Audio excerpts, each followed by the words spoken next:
গুরুকরণ হলো। ঠাকুরকে এসে বললেন, আমি পাপী যে স্থানে বসি 7 হাত মাটি নিচে পর্যন্ত অপবিত্র হয়ে যায়।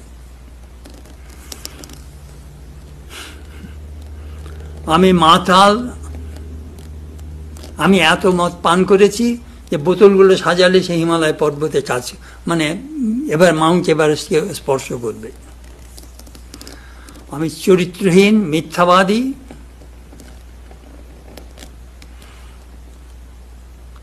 কোনো মানুষ এইভাবে নিজেকে আত্মপরিচয় দেয় লোকের কাছে?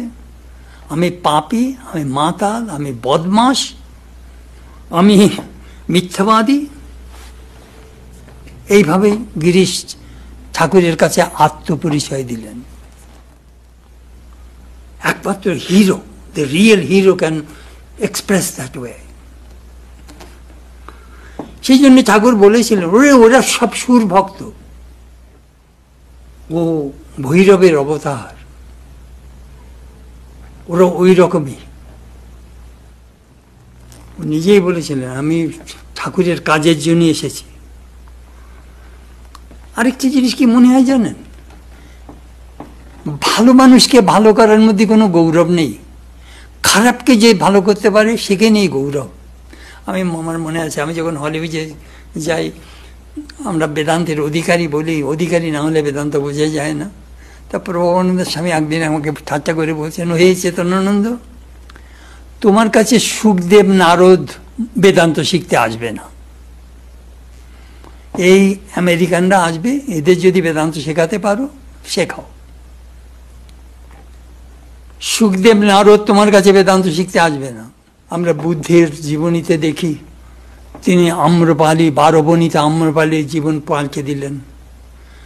যীশু খ্রিস্ট মেরি ম্যাগডালেনের জীবন পাল্টে দিলেন।